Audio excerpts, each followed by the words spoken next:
Welcome to Healing Faith, from lamentation to transformation. Thank you for joining us. We are offering live, real-time captioning and American Sign Language interpretation during today's live program. To view the simulcast that includes these services, please use the link provided in the comments section. If you are viewing the program after the live broadcast, please note that it will also be available on our website with closed captioning. My name is Braxton, and I am a curatorial advisor for the 2023 Smithsonian Folklife Festival, Creative Encounters, Living Religions in the United States. Today's conversation is part of the preliminary programming for the 2023 festival.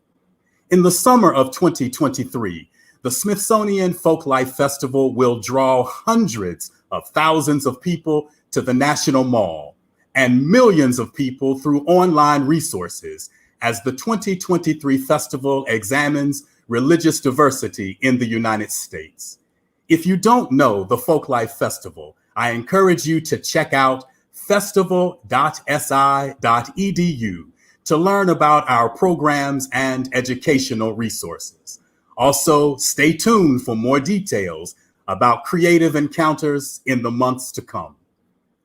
We are especially grateful to the Lilly Endowment for generously supporting the Creative Encounters initiative in general and today's program in particular. We'll be taking your comments in the live chat below, so please participate. Many people are experiencing trauma, grief, and anxiety in response to the COVID-19 pandemic and continued violence against marginalized groups. In today's conversation, two respected scholars, religious practitioners, and social activists will explore how religion and spirituality can be medicine for the spirit, the body, and the body politic. Now I want to welcome our special guests, Joanne Braxton and Angela O. Good to be here. Such a pleasure and a joy, as well as an honor. Joanne Braxton is the CEO and president of the board of the Braxton Institute, a nonprofit organization that heals cycles of violence through research, education, and community-based public health interventions. She has a PhD in American Studies from Yale University and a Master of Divinity degree from Virginia Union University. She also is an ordained minister in the United Church of Christ, professor emeritus at William and Mary, and an adjunct professor of family and community medicine at the Eastern Virginia Medical School. Angela O is an attorney mediator, ordained Zen Buddhist priest, and meditation teacher who has integrated the practice of resolving conflict with the practice of calming the mind. As a mediator, her work centers on cases of discrimination, harassment, and hate incidents. She has a Master of Public Health degree from the University of California, Los Angeles, and a Juris Doctor degree from King Hall at the University of California, Davis School of Law. In 2014, she co-created with the artist Tutu, The Gift of Compassion, a program that combines art and contemplative practice for healing. A key first step in healing is diagnosis. The word diagnosis literally means in Greek to discern, or to know through, or to know thoroughly. Many religious and spiritual traditions, such as Buddhism, for example, invite us to use mindfulness and meditation as a means of diagnosing our present circumstances. Angela, you have a short video titled Humanity that enables us to consider mindfulness and meditation. Please provide the context of the video, and then we will share it with our audience? I'd love to do that. These are images that, taken together, are intended to reflect the face of humanity. Each one has been drawn with only one medium, a silver point pencil by the artist Tutu. And taken together, all 108 would reflect the single face of humanity. But what you'll see in this video is just a selection of a few of those images. All 108 have never been shown. This is not a work that is available to be sold. It will be gifted, or it will die along with the artist someday, as we all will. We'll leave this form and we'll go to another form. So just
let me just say, I don't know if you can hear me now, can you? That each of these pieces are of individuals who come from different walks of life, and the artist goes into a 45-minute meditation before touching pencil to paper. And he'll work continuously. Sometimes it's just an hour or two. Sometimes it's for 7 or 8 hours. And when he finishes that session, he will withdraw and meditate again for another 30 minutes to close out that particular cycle. This is not really just art. As he describes it, it is meditation manifest. So meditation is not just sitting in quiet. It actually can be engaged in activities, and this is just one form. Thank you for sharing about that video. And I'm wondering now if you and Joanne might go into some of your personal backgrounds. What in your journey caused you to be a healer? Angela, will you say more about that first? And then Joanne, we'd be delighted to hear some personal reflections that have led you to healing practices. I'm not sure if this is true, but I'll tell you this story. My grandfathers were both ministers in the Methodist tradition. The missionaries who came to Korea in their generation were offering food and solace for the soul during post-Japanese occupation, when there was an effort to basically destroy the entirety of the culture and the people. And the Buddhists were begging, because that's how we live. We beg. I kind of do that. As a former criminal defense lawyer, I begged a lot. And right now I find myself begging people in mediations sometimes to be able to see this is an opportunity to bring closure in a healthy way. And in my life, I was fortunate in that I grew up with parents who did not carry the hatred toward the Japanese people. In fact, my spiritual teacher was Japanese Hawaiian. So he reached out to me and showed me a lantern that lit a way for me. I then lived through 92 in Los Angeles. Today, we are all very familiar with what happens with especially Black men at the hands of law enforcement in communities where the accountability has been unchecked and the power disparities are tremendous. Los Angeles was a place that manifested a lot of our societal ills in the early 90s, with unemployment and wealth disparities starting to show up and poor police community relations. And when the videotape of Mr. King being beaten was captured, it lit things. And that wasn't the first time people who were on the margins tried to have a voice in this society. As you know, in the 60s, we had a whole bunch of efforts to move toward more dignity and decency in this society. And now we have, of course, more recently, George Floyd. We had before that, James Byrd. We've had since that so many others. So we see that little progress has been made, and yet at the same time, I have to say a lot of progress has been made. So this is where I come from. I'm a public health educator by training. I'm a lawyer. I came to law school because I wanted to represent labor. As opportunities would have it, I did not. I represented people who are criminally charged in our state and federal courts. I got very close to a lot of the intersections of our identities, of institutional racism, of our own ignorance, and I saw the suffering firsthand. And my teacher, who tapped on my shoulder in the late 1990s, lit a path for me that I knew was the right path. It wasn't very lucrative, but it was the right path for me. Wonderful reflections. Joanne, tell us something about your journey to being a healer. I was called to be a healer. I didn't ask to be a healer. And like many people in this position, I might have preferred not to be. But it was irresistible and undeniable when Jerome Carter and Ashley came to me at William and Mary after Trayvon Martin was murdered and asked me to speak on the steps of the historic Wren building constructed by slaves on the care of the soul in this world, for which I was given 5 minutes. What a responsibility and what a gift. In moments like that, or in moments like September 11th, 2017, when I was privileged to be one of the co-conveners, the Braxton Institute and the Soul Repair Center of Moral Injury and Collective Healing at Princeton Theological Seminary. September 11th, 2017, we'd had a ritual commemorating the losses at the World Trade Center. And I was teaching a session on narrative medicine with Dr. Nigel Hatton when I offered a prompt. Write about where you were when the Twin Towers fell. What were you doing that day? And I noticed there was a small group of people who seemed a bit frozen. And I asked the question, if you would like some support, please raise your hand and I will come to you. And the gentleman said to me, I was the captain of a fire company from New Jersey on site at the World Trade Center. That was a moment. That was a moment when, as a healer, I recognized that I also have the responsibility to do no harm. And so I sat with him.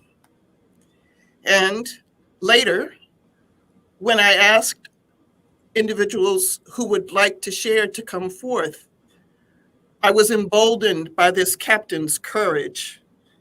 And he stood with his paper in his hand, and he almost shuddered, finding it hard to speak. And in that moment, I was called to ask for permission to touch. And I laid my hand on his back, and he spoke with deep courage, and it was a healing moment for him. The same day, I created a prompt that I often use. When was the last time you went to jail? When was the last time you went to prison? Many of us go to prison as ministers or as family members. It's something that we feel the responsibility to do. But a small young woman came forth to read her memory. And she wrote, the first and last time I went to prison was August 2003. It was Abu Ghraib prison. This small Black woman, less than 5 feet tall, had been a prison guard at Abu Ghraib. She read her testimony, and then she cried. She says, I became overwhelmed with emotion for the first time in a long time. It felt okay to cry, to let it out. And so being a healer sometimes is nothing more than being a good spiritual, compassionate person who facilitates the emergence of the story that is already there and ready to be given voice to. As you have each told us some of your story, the story that is there, I am struck by some of the episodes that you raise, whether it's international harm, as you've just mentioned there, Joanne, or what happened in various moments in the streets of the larger cities of our country as it relates to individuals and law enforcement. There's so many different examples that we are encountering of harm. Please share with us from your religious and spiritual traditions how you understand the sources and symptoms of harm. Talk to us more about what harm looks like, where harm comes from. Joanne, you please first. Well, I think harm comes from many different places. And today we are experiencing collective trauma. I've enjoyed and benefited from the work of Jack Saul and Judith Herman, especially on collective trauma and collective healing, and also the work of Rebecca Parker and Rita Nakashima Brock, among others, because we understand violence.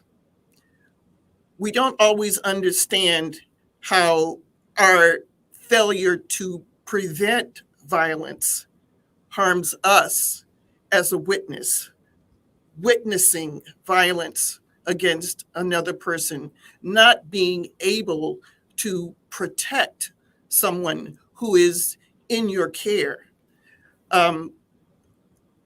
What do you say to college students who are questioning whether they can be safe on a university campus when a young man has been shot to death going to buy a box of Skittles? This is harm. It is not always visible.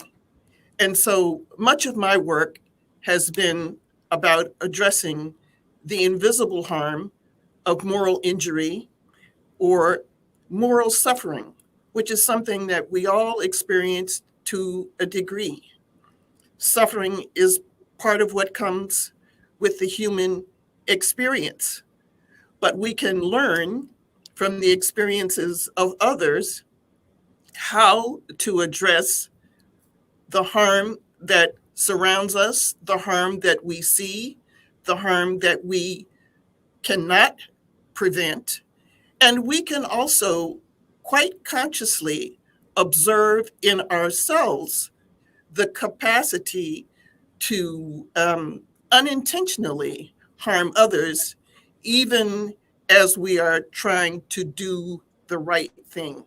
It's so important to listen deeply and to render the help that really helps so that one is not unintentionally creating harm, even as one is attempting to be moral and compassionate.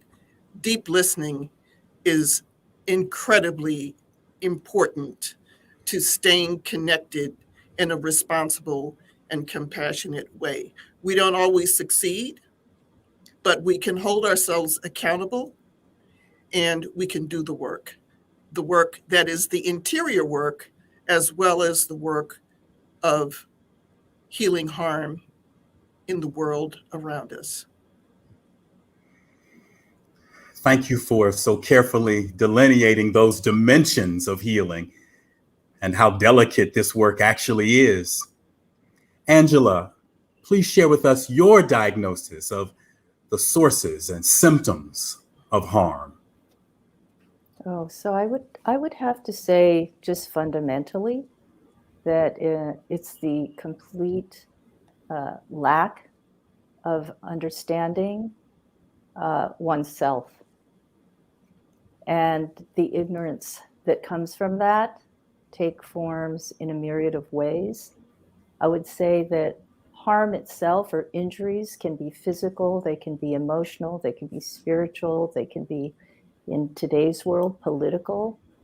I see harm through the lens of poverty, which at this point in our society's development, there's not an excuse for people being unhoused or not being able to feed their children.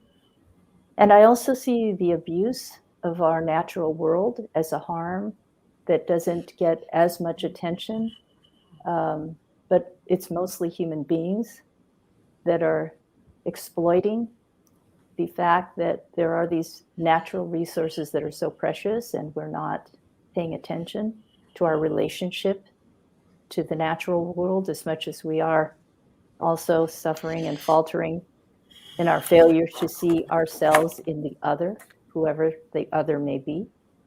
When I was involved with the first sort of presidential effort under Clinton in his One America initiative to try and open dialogue around race and racism and how it's affected our society and how it's really infected us in many ways.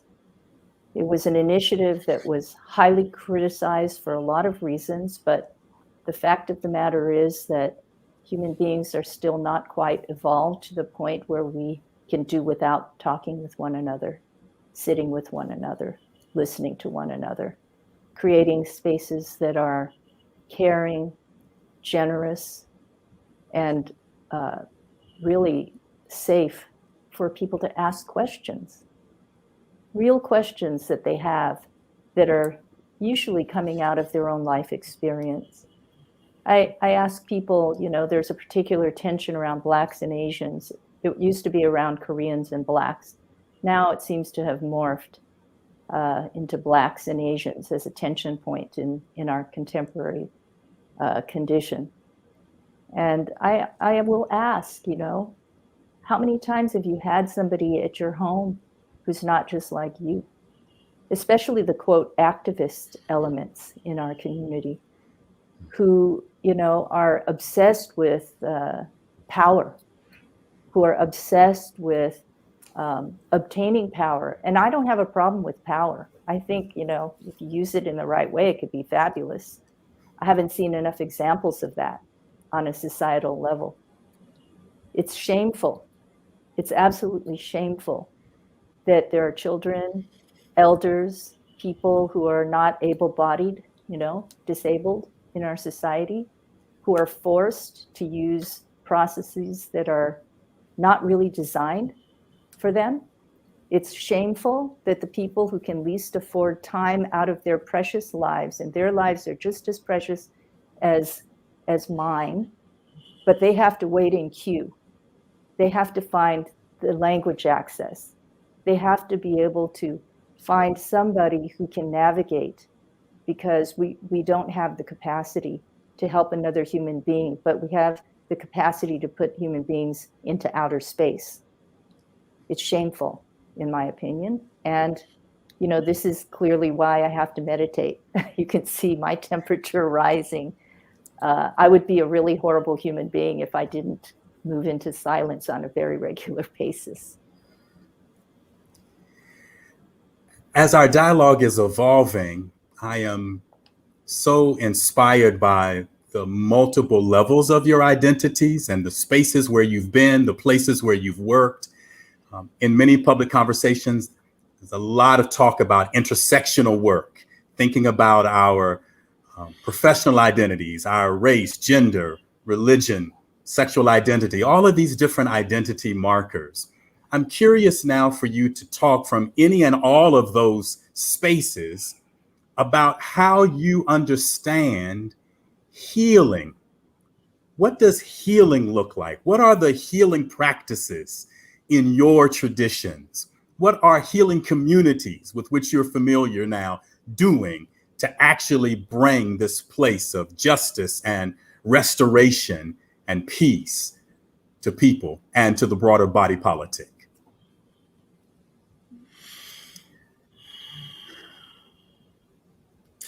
I love what Angela said about silence and the necessity, the absolute necessity of retreating into silence on a regular basis in order to stay grounded while addressing the harms that are being done to human beings and to the environment. To be still, to be grounded, to look within, and then to look without is a necessary spiritual grounding for our extremely dangerous times. And being with what is. I also loved what Angela said about the natural world. My new friend, Roberta Uno, talks about the necessity of re-indigenizing. We must get closer to those traditions that revere and value the earth. My friend Omiemi Artisha Green, for example, has followed the whale Tahlequah, who lost her baby and pushed it around in the Pacific for 17 days. What can we learn about loss, grief, and lamentation, that lamentation which is so necessary to confronting the evil that exists? What can we learn about that from animals who know better how to take care of their children and their elders than human beings do sometimes? So let us learn from indigenous peoples, and let us also learn to revere once more the natural world as our ancestors did, and accept responsibility for the harm that has been caused to that world, and also do what we can to be a responsible bridge to the generations coming after us. If it were not for our ancestors who prayed for us, where would we be? And so we have a responsibility not only to them, but to those who will come after us. I have, thank you so much for the reminder of the ancestors and how spirit moves and is thankfully being recognized more today. I have so many people that I'm engaged with right now in the middle of this pandemic and the wars that are happening on this planet and the political strife, all of whom clearly are dedicating themselves and their life energy to this thing that you're calling healing. You know, healing can be a look on your face as you catch the gaze of somebody who's in deep pain. You don't speak the language, you don't know what their pain is about, but you can see they're in pain, and just how you look at them could make a difference. I think about people like Orland Bishop, who has worked on an international scale with many, many efforts around human development. And he's a healer by 5 generations from his tribal source. He is also somebody who is extraordinarily committed to the least among us. He always talks about sacred hospitality. And we are trying to move that into reality now here in Southern California. He's the founder of the Shade Tree Multicultural Foundation. I think about a young man named Omar Brownson, who started River LA to care for the 50 some miles of the LA River, and now is on a soul journey and is really focusing on gratitude as a way to heal. I think about people like Kazu Haga at the East Point Peace Academy up in Oakland, who's written a book called Healing Resistance. People should look at it if you really want to go into this area of understanding what is harm, what is healing, what is a nonviolent way of responding to all of the harm in our world. I think about Lady Bird Morgan, whose humane hospice program, prisoner hospice program, works up in San Quentin. It's not open now, but she's working on a 300-page curriculum for lifers who are going to be there to help with hospice care for other lifers who are dying inside and will not ever be able to come out, even under compassionate care petition. You know, and I think about people like the new generation, Tracy Ishigo and Sahar Pizarra. They are the founders of Vigilant Love, which was, I don't know if any of you know, but they are the ones that mobilize using social media, all these crowds of people who showed up when under the last last administration, there was an attempt to ban people who were Muslim. I mean, it's just incredible. If you really want to do this work, you see it all around you. And I see, you know, at Commonweal, where the gift of compassion sits, for 45 years, that organization has been doing very quietly, very consistently, very deeply work around healing the earth as well as individuals. You know, they're best known for their cancer help program. That's where they started, but it's become so much more. If you look at what their work is today, it's just jaw-dropping. I feel very, very fortunate to be associated with these human beings who are totally committed to the idea of understanding the intersectionality, because Commonweal doesn't just deal with the individual. It's looking at the science. It's looking at the thought leaders that have been in it for many years. It's looking at politics. It's looking at the financial impacts, and it's constantly reaching for ways to bring people who have not had the privilege to learn and to think and to analyze and to do the research to come in and begin taking advantage of what they have learned and to share. This is another thing that we could do that's so easy. You know, somebody who has COVID, they're not going to be able to go out and get their food. Maybe you could call up, you know, one of these delivery services and deliver a meal. You know, somebody that doesn't have the ability to pay rent because they're a refugee from another part of the country and they have children and they can't get a job, but they're supposed to stay here and wait for their asylum hearing. You give them money. That's where money is useful, you know, conventional currency. But we all, those of us that work in this space, we don't just operate in conventional currency. We understand social currency. We understand spiritual currency. We understand soul currency. There are many other forms. Artist Tutu talks about when he was, almost dying in his apartment in New York. He knew his gift was an artist. He was going to give that gift to the world, even if it meant dying in the gutter. Right? Then we met. He's not going to die in the gutter. I would like to add a few things, a few people to that list. I think we should lift up Reverend Dr. William J. Barber and the repairers of the breach. This organization organizes, trains, and works with a diverse school of prophets and to change and address the structural inequalities in our society. And it's a profound spiritual experience as well, to be a part of one of his trainings, because they always include the Christian spiritual disciplines of prayer, meditation, spiritual singing, and laying on of hands, for example. There's many other organizations that need and deserve attention, like the Kindred Southern Collective, which I'd just like to mention, the Emergent Strategy Ideation Institute.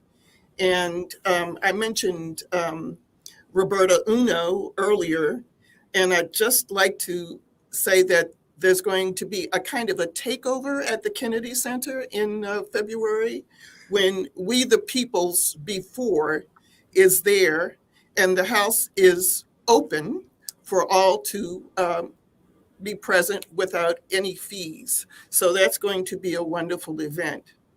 During COVID-19, I've been privileged to work with a number of wonderful healers, including Rochelle Faithful, a wonderful multidisciplinary folk healer and justice advocate, an attorney and a folk healer. Dr. Hatton, Dr. Nigel Hatton, I mentioned earlier. He's been also involved in teaching at San Quentin,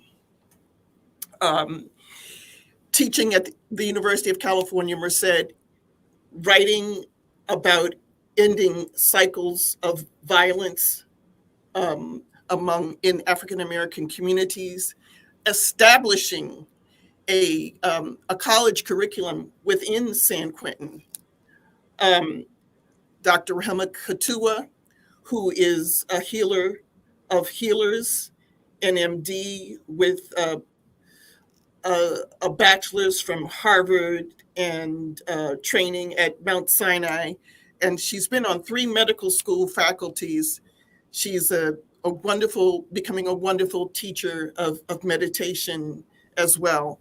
And I also want to lift up the work of Rebecca Parker and Rita Nakashima Brock for addressing violence and the notion of the way that suffering has, the notion of redemptive violence has been used to oppress people, really, and to imprison them in false ideologies. So Christianity itself needs healing, and Brock and Parker have played an important role in that. I would also, this is my last mention, Karen Harper Royal, who is founder of the Jesuit descendant community that is seeking to heal the ancestors. So when we look back in time and we look at the things that were done to our ancestors, if we can begin using family trees and DNA to reconnect families that were destroyed and scattered by enslavement, that too is the work of healing. So these are people I've been working with during the COVID-19 pandemic, and I'm so grateful for them. There are many others who could be mentioned. And as we've said before, this program could easily have been twice the time. So thank you for the opportunity. It's a very inspiring roll call of healers and a reminder to us that marvelous restorative work is happening in so many places. and that the narrative is not all negative. There is a word for wellness. There is a word for wholeness that is being sounded in so many places. We have a comment from Marion who asks, what about healing through prayers, kindness, helping others, journaling? Would you like to speak about some of those practices and others that come to your heart and mind? Yeah, absolutely. Every single one of those words that you mentioned has the power to be medicine that can solve the injury. So yes, prayer, kindness for sure. We could use a lot more of that in our world. Just being there for others, as I mentioned, and journaling is something that I actually do use on a regular basis. I do like to write. I don't publish my writings. I've done one small collection of essays. But because of 1992 coming up on 30 years and a lot of the issues that were raised back then still being very current, I feel like I have to write about my lens because of the experience I had in Los Angeles in 92.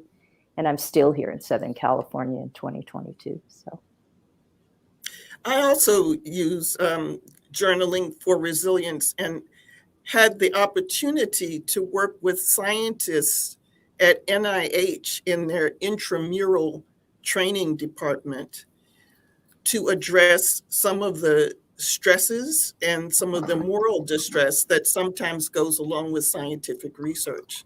So I believe that journaling is something that can be used across disciplines, and that we need to have more and more transdisciplinary conversations about how to address this moral distress.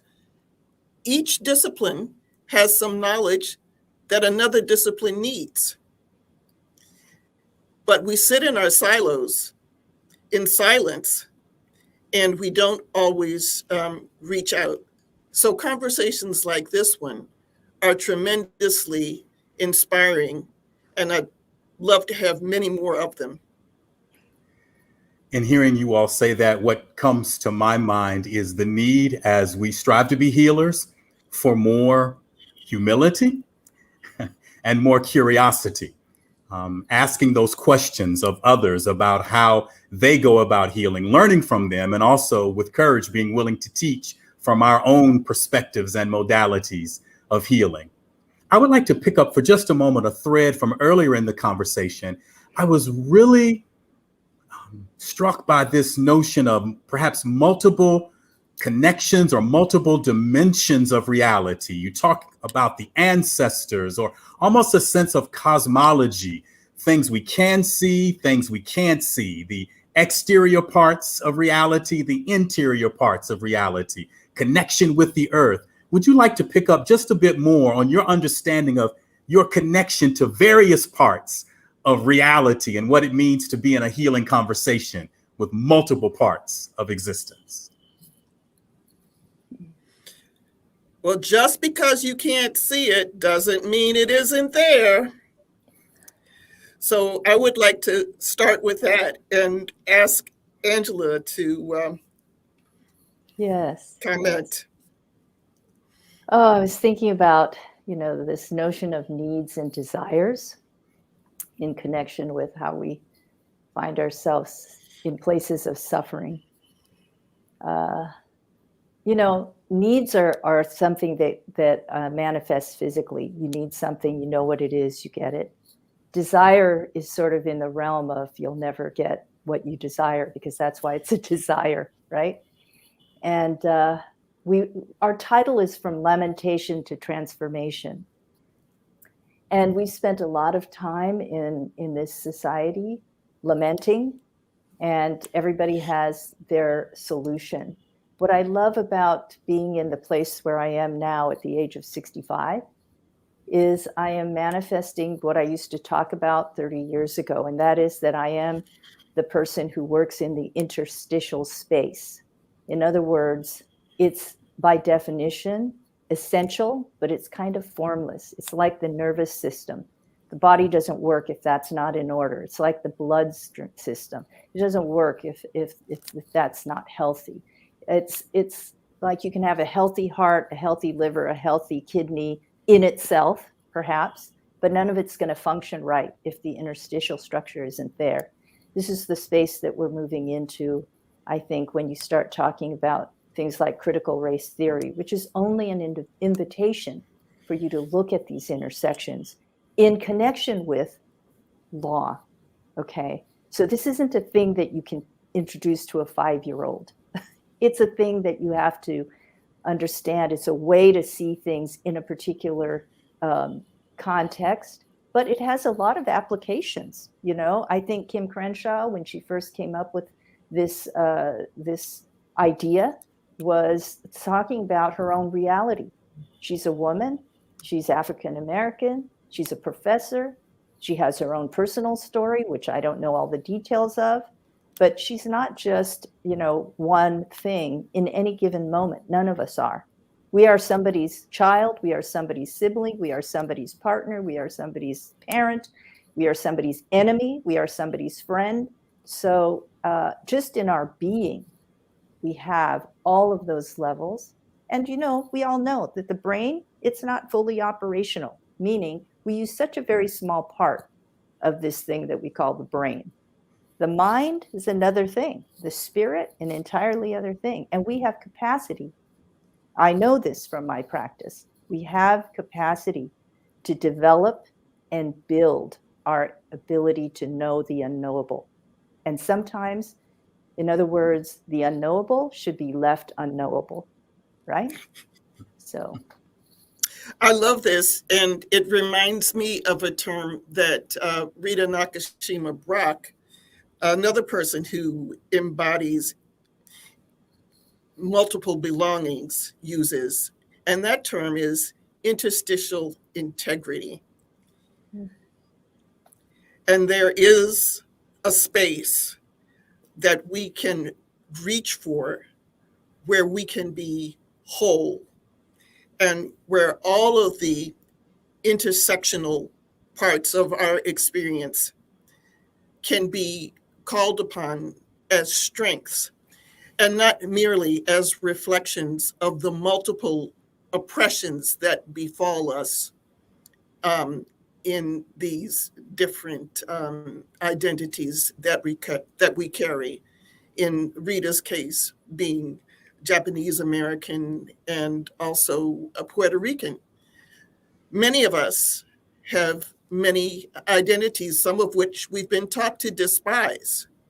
And that too is a journey, claiming the identity that I was taught to despise.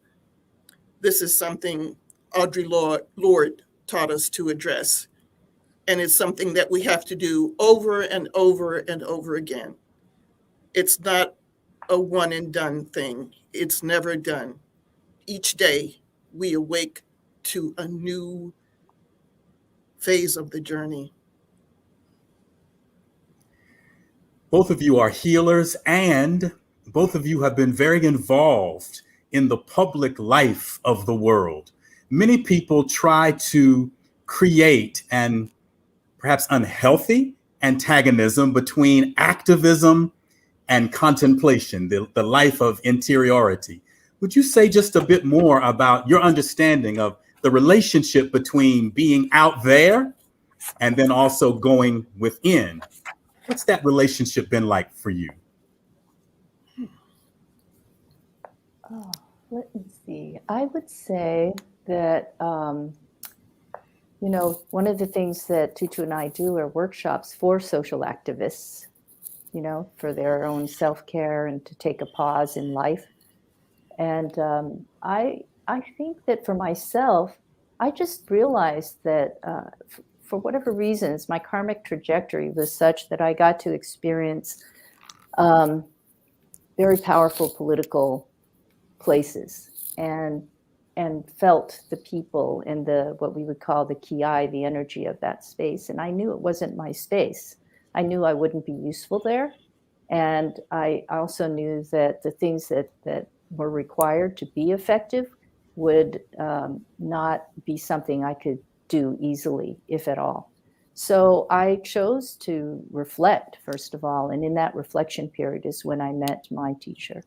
And I remember vaguely, now that you're mentioning it, that some of the activist scholars used to say, what's with all these Asian, Asian American leaders who are progressive, retreating into this spiritual stuff. And now, of course, many of them are exploring their own spiritual journey, because they realize that the mind, especially in the context of, the academic training that we all have been exposed to, those of us that pursued, quote, higher education. My teacher said, you know what those degrees give you? They just give you a marketable personality. That's it, right? So it's like, oh yeah, he says, try really seeing who you are, right? So to do that, you're not going to read it in a book. And I don't care if you're a corporate person or a public servant or an activist. There's a certain set of lessons that are never going to be written down. It's like the anciently, we had teachers. You had to be with someone who knew and who was caring enough to show you something. You don't get, just because you have all the books that everyone recommends doesn't mean you know a damn thing. I can't tell you how many people in a corporate environment in particular work hard, have the credentials, thought they were doing the job well. They were missing something. Something wasn't happening. They weren't getting the opportunities. We can call that structural racism or implicit bias or, the need for more DE&I training, all of which I think have limited impact from what I've seen over the years. There's another training manual. It doesn't exist in the material world. It is entirely relational. And this is what I think our indigenous brothers and sisters, they know. This is how they've been able to stay present to the present. They know, they have knowledge. It's not written down. You have to be in relationship with. Then you may access. And that depends on how sincere your interest is in knowing who you are. The Let me say knowledge this. of I was going to say, Joanne, let me just say this because of the time that is upon us now. I wanted to ask you this question, Joanne. In our preparatory conversations, you mentioned that brilliant moment that you had with Maya Angelou when she suggested that any responsive moderator should conclude a discussion with the question, is there something that I did not ask you that I should have asked you? So let me ask you first, Joanne, and then Angela. Is there something that I did not ask you that I should have asked you? And feel free to wrap up any of your comments underneath that. Brad, I wanted to ask you about your role as a healer. Could you give us just a few sentences of that? Because you have been prominent and you're not just a facilitator or a moderator. You are healing just by bringing us together. How about a little word from you? You are kind to offer me that invitation. I will say very quickly, when I think about being a healer, I remember those words that are often spoken to beginning medical students: do no harm. Amen. And for me, I realize that there have been persons who have healed me. And at times, those surgeons have had to cut through tissue to get to the pathology.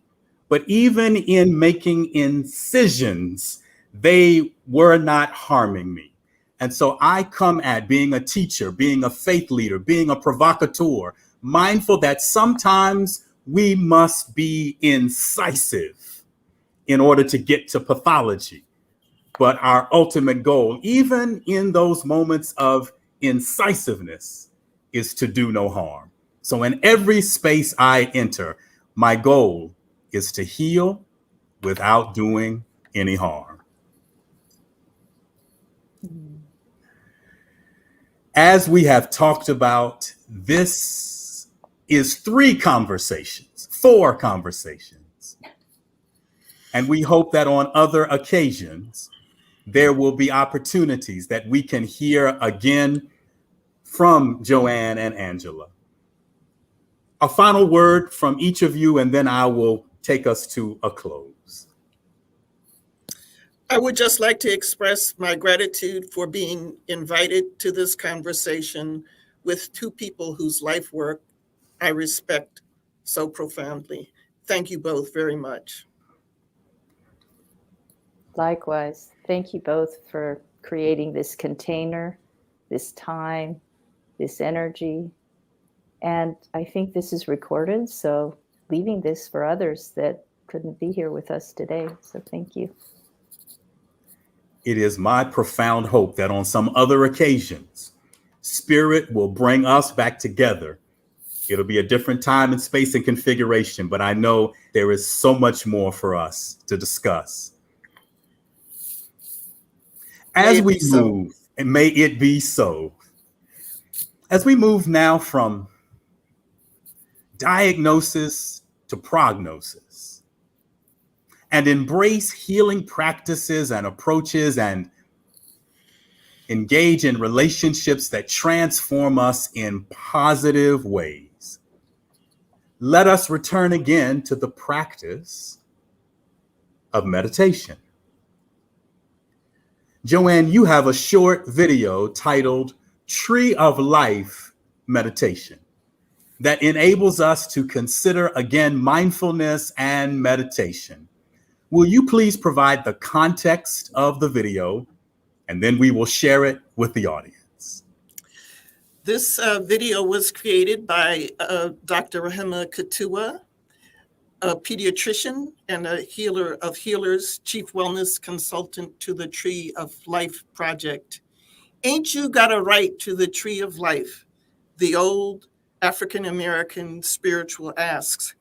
And we need the answer to that question to be a resounding yes in a culture and a climate that does not always love us, in a culture and a climate where trees have been turned into weapons, and they need to be turned once more into that which heals us.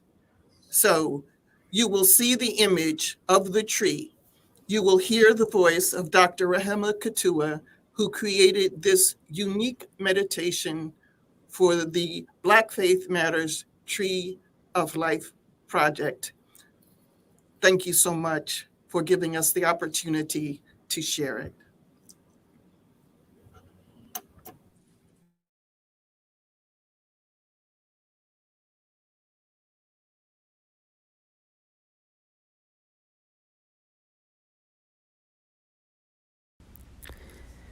This Tree of Life meditation is an invitation to use the image of a tree to support and nourish our innermost selves with love, reverence, and compassion.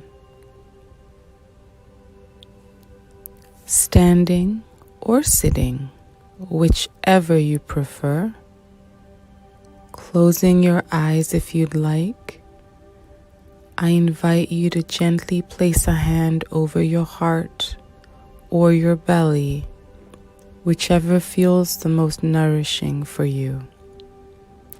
If this is not comfortable, please place your hands in your lap or anywhere else that serves you in this moment.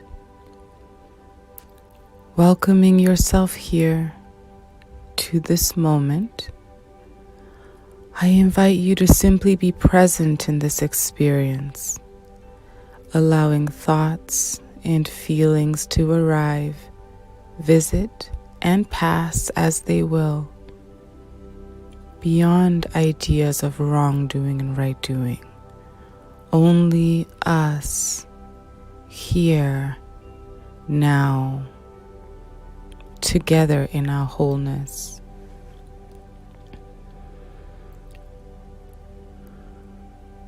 Bringing to mind the image of a towering tree with a big trunk, deeply rooted in the earth, solid, grounded, stable, and yet also flexible as its branches move in the wind and rain. Flexible stability.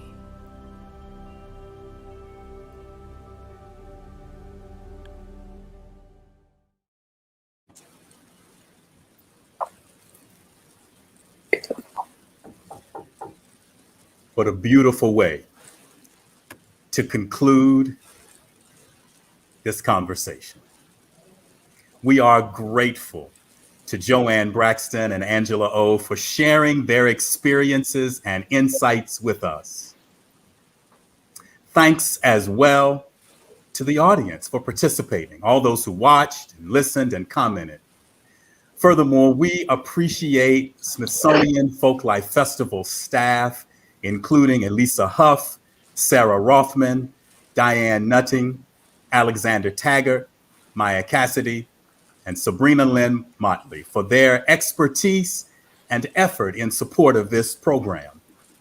Follow the Smithsonian Folklife page on Facebook to get notifications about future events. Find us also on Instagram and YouTube. Visit our website, and please return here for our next program.